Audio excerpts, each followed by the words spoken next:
सत्य बोलते हुए कहीं पर कोई भी स्थान का विचार नहीं कहना चाहिए। सत्य बोलने के लिए ही होता है। छत्तीसगढ़ कांग्रेस की सरकार ने नक्सलवादियों को बचा कर रखा था। और मान्यवर, यहां दूसरी तारीख आती है 24 अगस्त 2024। 2024 की शुरुआत में हाँ एलिगेशन ही है, एलिगेशन है, हाँ एलिगेशन समर्थन करना है। एक मान्यवर, मैं किसी व्यक्ति के सामने नहीं कर रहा हूं, मुझे रूल्स न समझाएं। और व्यक्ति के सामने करना है तो भूपेश बागल को पूछो, प्रूफ रजू करूं क्या यहां पर? हाँ बोले तो बोलो, वरना फंस जाओगे। मान्यवर, जनवरी 2024 में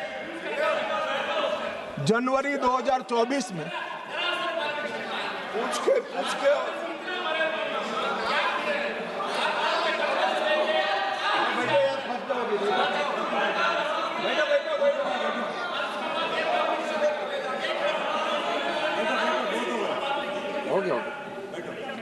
मान्यवर, 2024 में छत्तीसगढ़ में सरकार बदली। उसके दूसरे ही महीने मैं वहां गया था। भाजपा की सरकार ने पूरा समर्थन का भरोसा दिया, साझा रणनीति बनी और 24 अगस्त 2024 को मैंने घोषित किया था कि 21 मार्च 2026 को ये नक्सलवाद पूरे देश से हम समाप्त करें। और उसके बाद जो हुआ वो मैं बताना चाहता हूं। मान्यवर, सुरक्षा घेरे में हमने बढ़ोतरी करी। मोदी जी के 11 साल में 596 फोर्टिफाइड पुलिस स्टेशन बने। नक्सल प्रभावित जिले जो 14 में 126 थे, आज सिर्फ 2 बचे। मोस्ट इफेक्टेड जिले 2014 में 35 थे, आज 0 है। नक्सल घटनाएं दर्ज करने वाले पुलिस स्टेशन जो 350 थे, आज 7 है।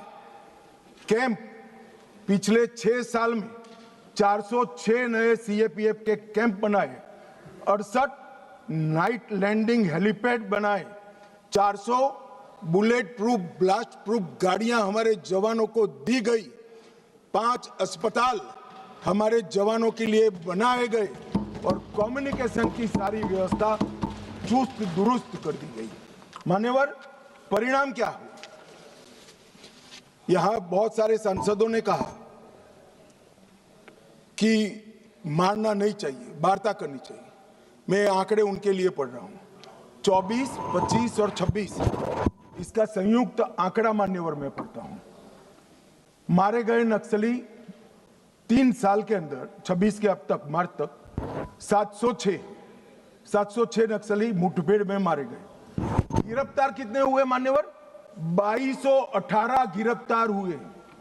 उनको पकड़कर हमने जेलों में डाला है, अदालतों की शरण में ले गए और आत्मसमर्पण कितना किया? 4839 लोगों ने आत्मसमर्पण किया। और आप हमें संवाद की बात कर रहे हो? 4839 सरेंडर हुए हैं, 2218 जेल में गए हैं और सिर्फ 706 जो सरेंडर होने नहीं देते थे, इनको बैन में रखा था, उनको पुलिस ने मुठभेड़ में मार गिराया है। और मैं कहता हूं शासन का यही अप्रोच होना चाहिए। जो वार्ता करना चाहता है उसके साथ वार्ता करनी चाहिए और जो हमारे जवानों पर, किसानों पर, आदिवासियों पर, बच्चों पर गोली चलाता है उसका जवाब गोली से देना चाहिए। यही शासन का रूल होता है, यही शासन का नियम होता है। मान्यवर, हमने संवाद, सुरक्षा और समन्वय तीनों का उपयोग किया है। नवीनतम टेक्नोलॉजी का उपयोग कर रहे हैं, सटीक निगरानी और ढेर सारे टेलीफोन बिलों का विश्लेषण करा है।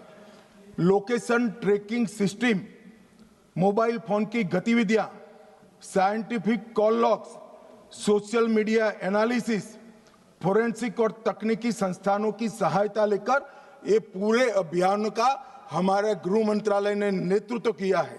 ड्रोन सर्वेलेंस, सैटेलाइट का उपयोग, इमेजिंग टेक्नोलॉजी और आर्टिफिशियल इंटेलिजेंस आधारित डेटा एनालिसिस से ये सफलता मान्यवर प्राप्त हुई है। मान्यवर कई ऐसे अभियान भी चले जिसने बड़े बड़े क्षेत्र क्लियर कर दिए। अगर मैं नहीं बोलता हूं तो हमारे जवानों के लिए अन्याय हो जाएगा। ऑपरेशन ऑक्टोपस 2022 में चला, बूढ़ा पहाड़ क्षेत्र में बिहार में चला। Operation double would Gumla, Lohardaga और लातेहार जिलों में चला। 8 से 25 फरवरी तीनों जिले नक्सलवाद से मुक्त हो गए। 2022 में चला। ऑपरेशन थंडरस्टॉर्म झारखंड के सरायकेला, पश्चिमी सिंहभूम और खूंटी जिले में 1 से 3 सितंबर 22 में चला। ऑपरेशन भीमबंद मुंगेर जिले के जून व जुलाई 22 में चला। ऑपरेशन चक्रबांधा बिहार के गया और औरंगाबाद जिलों में 22 में चला और ये सारे एरिया मान्यवर इससे मुक्त हो गए। मान्यवर एक ऑपरेशन की ओर मैं विशेष ध्यान दिलाना चाहता हूं सदन का। ऑपरेशन ब्लैक फॉरेस्ट तेलंगाना और छत्तीसगढ़ की सीमा में 50 किलोमीटर लंबी और 37 किलोमीटर चौड़ी एक पहाड़ी है। ये पहाड़ी पर इन्होंने अपना एक परमानेंट कैंप बनाया था। 5 साल लड़ सके इतना असला, इतने हथियार, सोलार से वहां लाइट की व्यवस्थाएं, ढेर सारी आईडी बनाने की फैक्ट्रियां और 5 साल का अनाज वहां पर भरा था। 400 से 500 कैडर वहां पर एकत्रित थे। और मान्यवर मैं आज बड़े संवेदनशीलता के साथ कहना चाहता हूं कि बहुत गर्मी थी मान्यवर।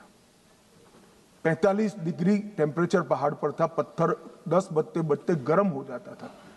शरीर में से 2 लीटर 3 लीटर पसीना बह जाता था। हम जवान को पीने के लिए रेशनिंग में 300 ग्राम पानी देते थे।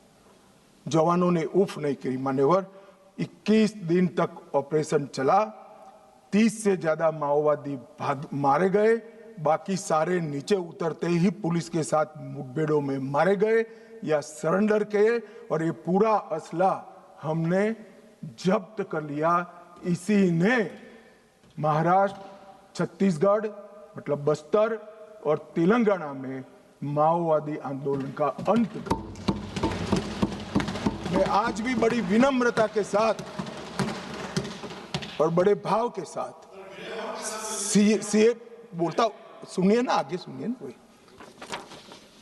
मान्यवर बड़ी विनम्रता के साथ और बड़ी संवेदनशीलता के साथ कोबरा, सीआरपीएफ, डीआरजी और छत्तीसगढ़ पुलिस को मन पूर्वक इस सदन में सैल्यूट करना चाहता हूं। मान्यवर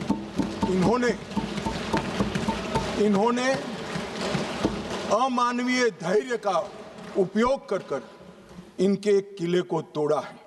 वैसे जी कह रहे हैं ग्रेहाम का भी रोल है, मगर हमें तेलंगाना सरकार ने ऊपर आने से ना बोल दी थी कि हम ऊपर नहीं आएंगे, ये नीचे आएंगे तो हम इनको रोकेंगे। इसके लिए धन्यवाद। जो नीचे आए इसको रोका है, ऊपर नहीं आए मान्यवर।